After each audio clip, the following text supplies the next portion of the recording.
Hola, mis queridos hermanos y hermanas, bienvenidos a un nuevo video del estudio de Ven, Sígueme. Esta semana estamos estudiando las secciones 23 al 26 de Doctrina y Convenios y vamos a aprender algunas cosas interesantes. Vamos a encontrar cuáles eran los sentimientos y las palabras del Señor para varios de sus siervos de forma específica. Vamos a conversar un poco de lo que el Señor dijo específicamente a Emma. Y por sobre todo vamos a tratar acerca de tener paciencia. Bienvenidos.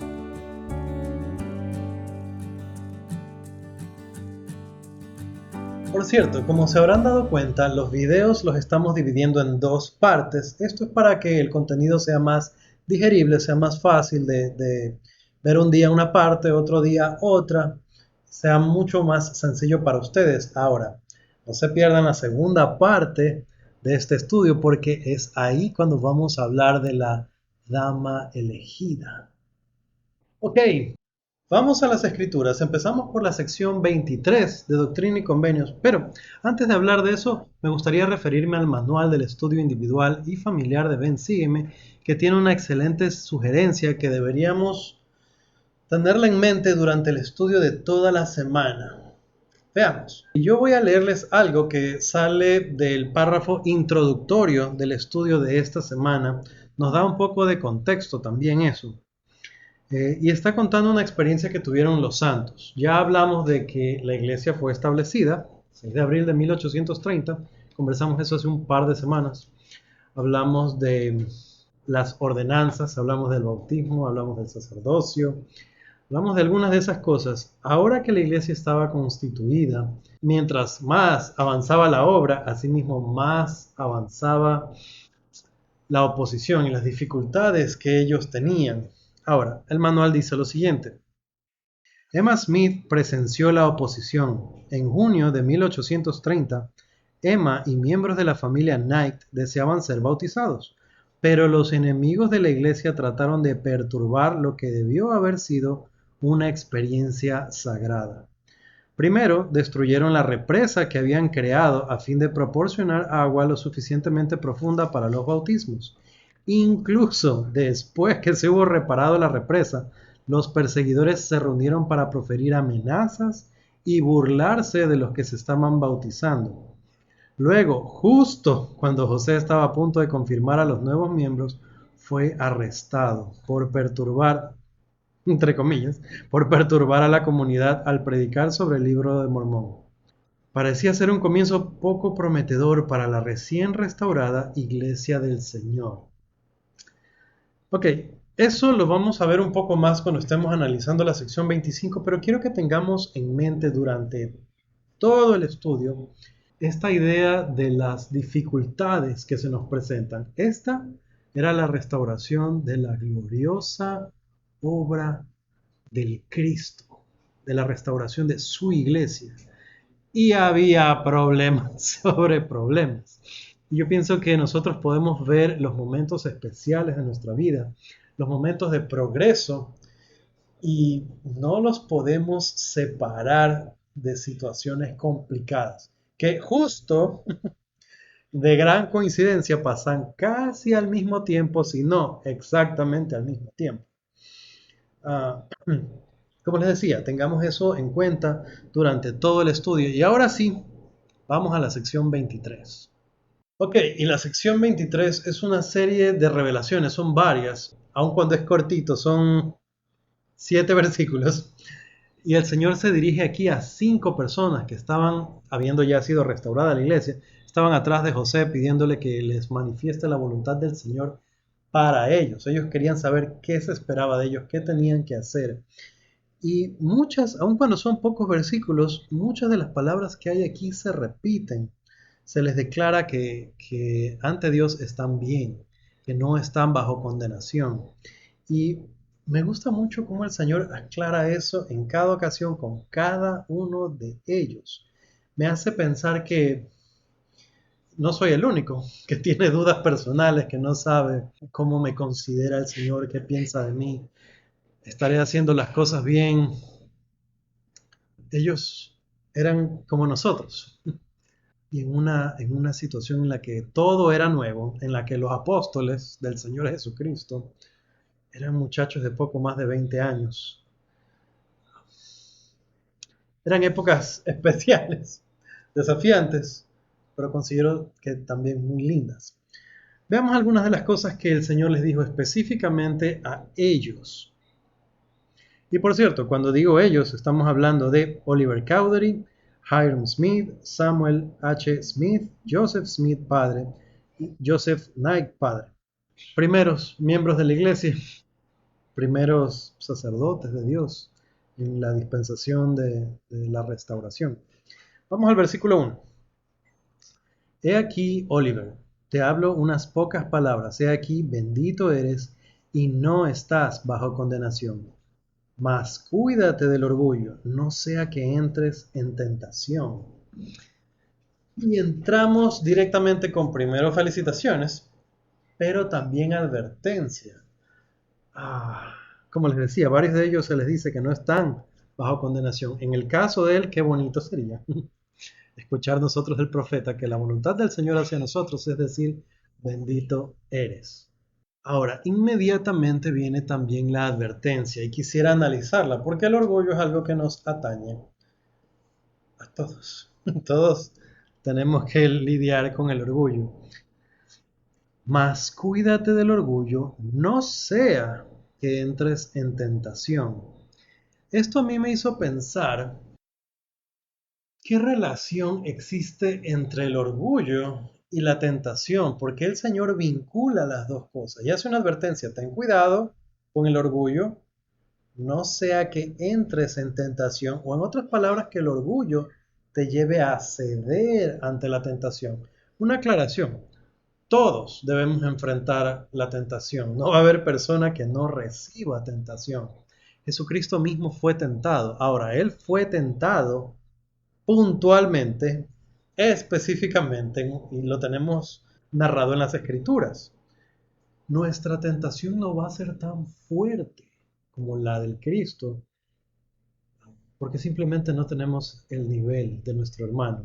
Y bueno es Dios que no nos va a dejar ser tentados más allá de lo que podamos resistir. Eso lo tenemos clarísimo los miembros de la iglesia. Sin embargo, la advertencia está ahí, pero ten cuidado con el orgullo. O en otras palabras, el momento en que yo dejo salir mi orgullo, en que lo dejo dominar la escena, es el momento en el que yo soy más vulnerable a tentaciones. Y piénsenlo, mi mamá solía decir siempre la ignorancia es la ignorancia es atrevida.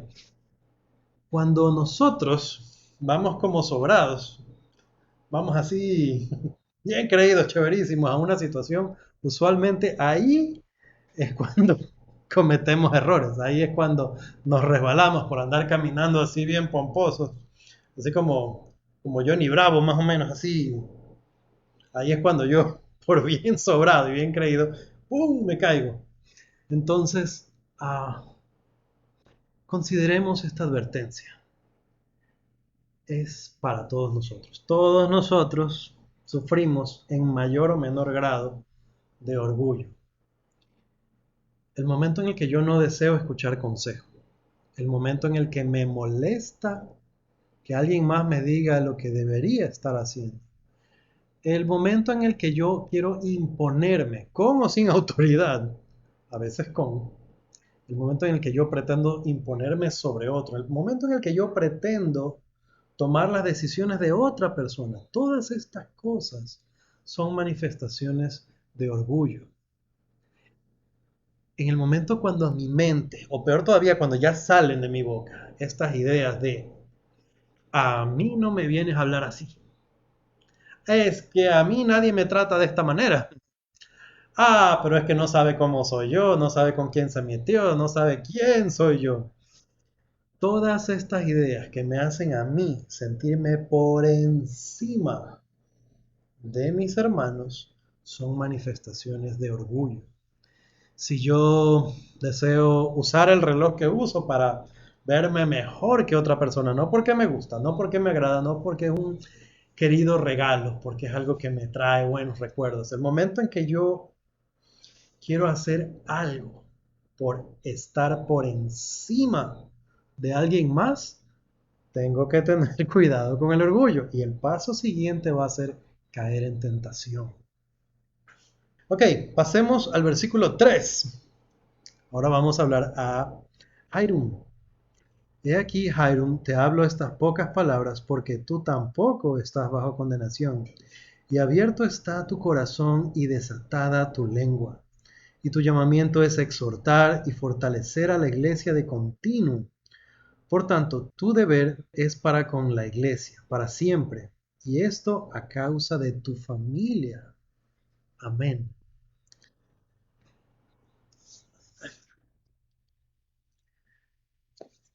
Qué cosa, no sé ni cómo describirlo, pero se imagina la emoción de ser parte de la familia del que estaba sacando a luz estas cosas. Ahora, a Hiram se le dan varias cosas que son claves. Se le dice, abierto está tu corazón, desatada está tu lengua.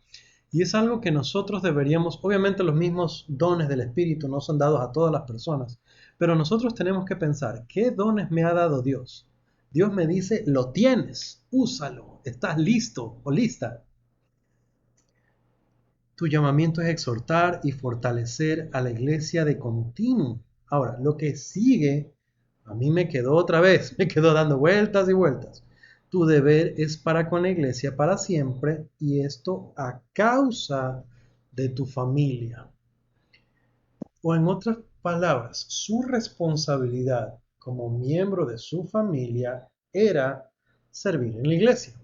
Ahora, ¿cómo es esto de que por causa de mi familia yo tengo que servir a la iglesia? Bueno, en el caso muy específico de él era porque su familia era la familia de la restauración, era la familia de José. Pero aplicando las escrituras a nosotros mismos, para nuestro provecho, para nuestra instrucción.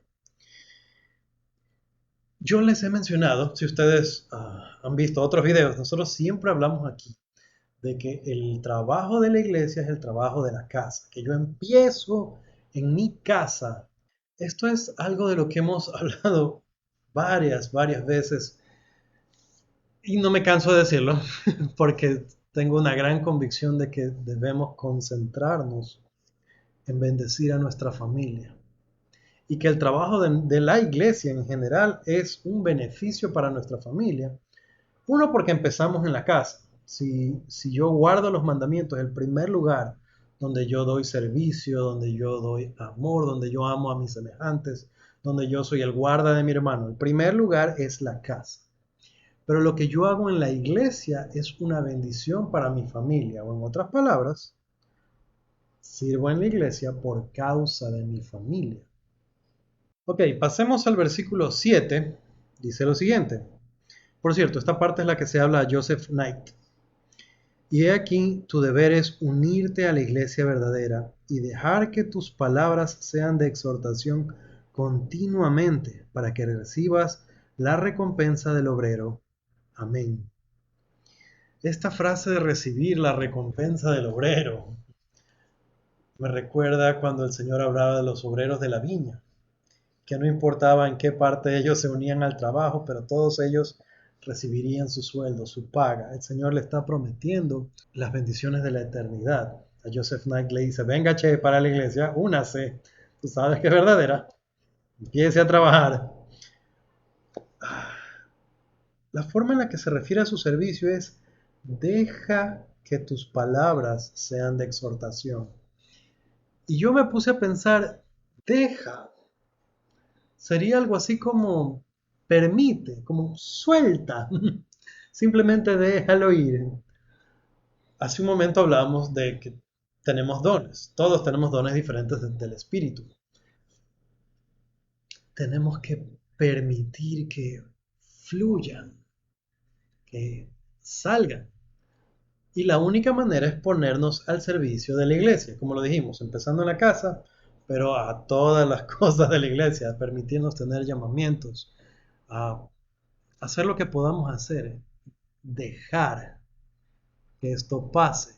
Y si solo a veces tenemos miedo, pero si solo permitimos, a veces nos da miedo pararme a dar un discurso, pararme a ofrecer mi testimonio, pararme frente a una clase. salir a la misión, puede que me dé mucha vergüenza, pero son cosas que nosotros tenemos que dejar que pasen, permitirlas. Y serán una gran bendición no solo para nosotros, sino para aquellos a quienes servimos. Ok, vamos a la sección 24 y la sección 24 es una revelación para José Smith el profeta y Oliver Cowdery. No había pasado, no había pasado creo que ni un mes de la restauración de la iglesia, cuando ellos ya estaban teniendo seria eh, persecución, problemas, como lo leímos del manual en la introducción. Pasaban por muchos problemas, incluso los líderes de la iglesia en ocasiones tuvieron que esconderse, en otras ocasiones fueron arrestados y llevados, y fueron absueltos para ser otra vez arrestados y absueltos otra vez. Ellos tuvieron mucha persecución, muchos problemas en aquella época. Esta revelación es dada eh, en parte como ayuda y consuelo para ellos. Ahora, vamos a leer algunos versículos y vamos al versículo 5. Dice, y tú has de continuar invocando a Dios en mi nombre y escribiendo las cosas que te serán dadas por el Consolador y explicando todas las escrituras a la iglesia. Y se te dará en el momento preciso lo que has de decir y escribir, y ellos lo escucharán o les enviaré una maldición en lugar de una bendición. Ahora, se te dará en el momento preciso lo que has de decir. Esta promesa yo la he visto cumplirse. Creo que desde que estoy en la primaria lo podemos notar. Gente que está preparada para hablar algo y en el momento sentir, decir algo específico. Lo que se nos pide para que sea desatada nuestra lengua es obviamente la preparación. Y la preparación no es necesariamente justo lo que voy a decir, a veces es otra cosa, pero si estoy preparado, se nos dará en el momento preciso lo que hemos de decir. Ahora, esto también es para perder un poco el miedo, porque el típico miedo de escenario es, ¿qué voy a decir? ¿Qué voy a hacer? Y qué vergüenza. Pero tenemos esta promesa del Señor dada a José en una situación bien complicada. Y las condiciones que se le dan a él, que están en el versículo 5, es tú has de continuar invocando a Dios. ¿Qué significa ora? Escribiendo las cosas que te serán dadas, explicando las escrituras, que es el servicio que damos en la iglesia. Se nos pide orar, se nos pide explicar las escrituras. ¿Qué es lo que hacemos? Lo que hacemos como maestros, es lo que hacemos cuando se visita a alguien, es lo que hacemos cuando levantamos la mano en una clase, ni siquiera como maestro, como alumno, levantamos la mano en una clase y decimos algo, nuestra opinión. ¿Qué estamos haciendo? Explicando las escrituras. Y se nos va a dar en el momento preciso lo que hemos de decir. Pasemos al los versículos 7 y 8. Porque dedicarás todo tu servicio a Sión, y en esto tendrás fuerza. Sé paciente en las aflicciones, porque tendrás muchas. Pero sopórtalas, pues he aquí, estoy contigo hasta el fin de tus días. Dedicarás todo tu servicio a Sión y en esto tendrás fuerza. Ojo, quiero hacer una aclaración. Este versículo yo lo tengo marcado diferente al resto. Lo tengo pintado de otro color. Una aclaración que debemos de entender de aquí. Este versículo 7, específicamente el 7, tenemos que entenderlo. Haríamos bien en entenderlo. No se refiere a todas las personas. Aquí está hablando específicamente al profeta José y a Oliver Cowdery, porque ellos eran la cabecera de la iglesia de esa época. Entonces el llamado de ellos, esta escritura se aplica a una autoridad general, se aplica a un misionero de regla, porque su fuerza debe concentrarse solamente al servicio de Sion. En el caso de nosotros nos esforzamos en la iglesia, pero tenemos que trabajar. Tenemos que cumplir con nuestras asignaciones diarias en nuestro hogar, en nuestra casa. Eh, tenemos que hacer muchas cosas. Ahora, eso no significa que no debemos dedicarnos a la causa de Dios. Lo que significa es que nosotros nos dedicamos no de forma exclusiva a la iglesia, sino en la medida que nosotros podemos, haciendo esfuerzos y toda la cosa, pero en la medida que nosotros podemos. En cambio, para una autoridad general, esto es todo. Así como para un misionero. Para un misionero no hay películas el viernes, no hay videojuegos, no hay, qué sé yo, salida con los amigos. Para el misionero es todos los días dedicados, todos los días de su misión dedicados al servicio misional, al servicio de la iglesia. Y así es para una autoridad general también. Ahora, nuestras autoridades generales sí tienen, no es que no tengan momentos de esparcimiento, un paseíto aquí o allá cuando visitan alguna ciudad, no lo sé, de pronto si la agenda se los permite. Pero quería dejar claro eso, porque no se espera que un hombre, cabeza de familia, deje botada a su familia, no trabaje, no tenga ingresos y se dedique solo a estar metido en la capilla. Y no es lo que se espera de alguien que no tiene un llamamiento como autoridad general o misionero de regla. Un jovencito que le gusta estar, por ejemplo, en instituto, está bien que vaya a instituto. Es más, debería estar inscrito en instituto. Así sea para asistir por Zoom, como nos toca ahora. Y si algún adulto soltero me está escuchando, inscríbase en instituto. Pero la idea no es pasar metido ahí. Hay que estudiar, hay que prepararse, hay que trabajar, hay que, hay que llevar a cabo la obra de salvación que involucra formar familias y proveer para ellas. Ok, el versículo 8 que me encanta, sé paciente en las aflicciones porque tendrás muchas, pero sopórtalas. Y la promesa, he aquí estoy contigo hasta el fin de tus días. Eso fue lo que hablamos en la introducción y es lo que es. Si alguien piensa recordando la época en la que me bauticé, la época en la que iba a ser ordenado al sacerdocio o el sacerdocio en Melquisedec, cuando nosotros buscamos hechos así en nuestra vida, los hechos importantes, así como la restauración de la iglesia fue para José, así como el día que se iban a bautizar, no los dejaron, los molestaron, fueron por último hasta insultarlos, fueron la ocasión en la que Emma y otros fueron bautizados, José los iba a conferir el don del Espíritu Santo, los iba a confirmar y se lo llevaron preso. Estas cosas pasan y no es raro que pasen, es lo normal que pasen. Uno de los recuerdos más chistosos para mí de estas cosas es que cuando mi primer hijo, estábamos preparándonos para su bautismo, la mamá se esforzó, hizo cosas muy bonitas, le hicimos una sesión de fotos con su tío en el templo y realmente se esforzó por hacer algo bonito. El día que llegamos a la capilla para el bautismo, otro barrio que asistía también a nuestro mismo edificio estaba teniendo una actividad de la primaria a todo volumen. Y cuando les digo a todo volumen es a todo volumen. Y fuimos a pedirles que por favor, si podían controlar un poco la situación.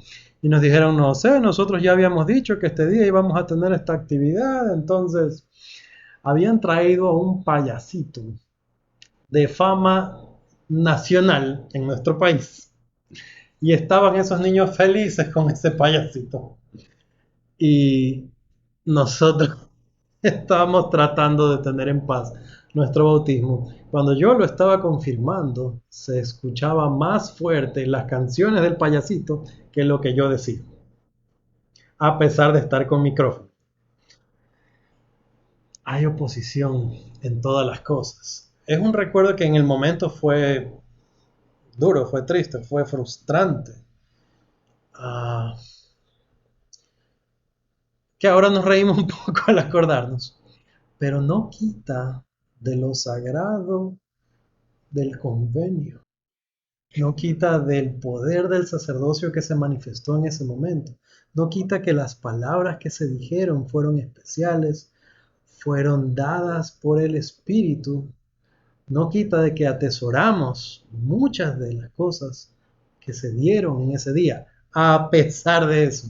Y bueno, ahora que yo me entero de que en el bautismo de Emma ni siquiera se pudo confirmar porque se le llevaron arrestado el esposo, me siento más tranquilo y menos mal padre de que eso haya pasado con mi hijo en esa ocasión. Ok, y si nos vamos a cosas de este tipo, yo puedo ir a las escrituras y encontrar un sinnúmero de ejemplos de que justo cuando algo importante iba a pasar, había una terrible oposición. Piensen, por ejemplo, en Moisés. Él fue y le dijo a Faraón, bueno, ¿sabes qué? Dios me ha dicho que me tengo que llevar a mi gente. Nos vamos. Gracias por todo. Faraón, no, señor.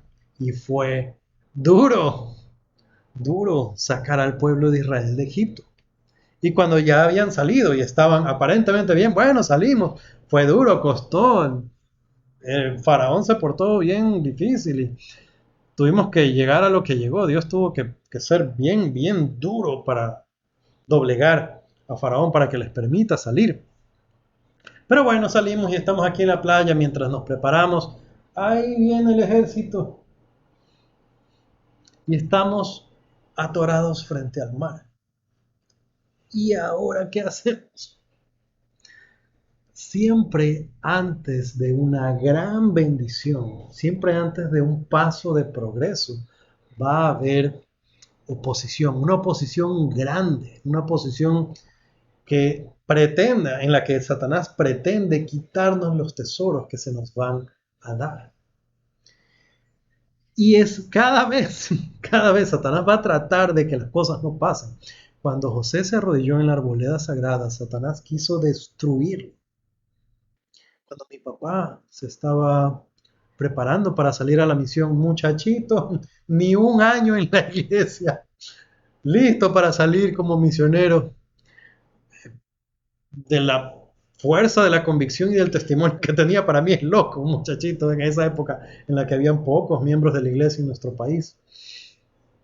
Ah, preparándose él para salir a la misión, pasaron varias cosas que atentaron contra su vida. No solo contra su integridad espiritual o para que se sienta mal y se le haga difícil salir. Satanás trató de destruirlo. No habría yo, mis hermanos, no sé cómo sería la cosa, pero estas cosas son bien reales. Pueden ser cosas jocosas como el payasito cantando a todo volumen durante el bautismo de mi hijo, o, o cosas mucho más serias como lo que le pasó a Moisés, como lo que le pasó a José Smith, como lo que le pasó a Emma en su bautismo. Siempre Satanás va a pretender que no pasen las cosas. Ahora, ¿a dónde estamos llegando? Si yo ya sé y ya sabemos que Satanás va a tratar de hacer lo posible, el momento en el que yo siento las dificultades, el momento en que las cosas no se dan, en que la cosa se pone dura, difícil, el momento en que de las dificultades vienen, eso quiere decir que el paso siguiente va a ser una gran bendición que me espera. Y Satanás no quiere que eso se dé. No quiere que pase y está activamente tratando de evitarlo. Entonces, si nosotros ya sabemos eso, si estamos preparados con ese conocimiento, una, yo ya sé lo que me espera. Yo digo, bueno, por ejemplo, muchachos, me voy a casar, van a pasar cosas. Estoy listo para sellarme en el templo, van a pasar cosas. Cuidado, prepárense, pero por sobre todo, anímense. Satanás no quiere que pase, no le vamos a dar el gusto. Vamos simplemente cuando pasen las cosas malas a decir, bueno, hay oposición en todas las cosas y continuar. Continuar porque Dios ha prometido que nos va a acompañar y que va a salir, vamos a salir del problema.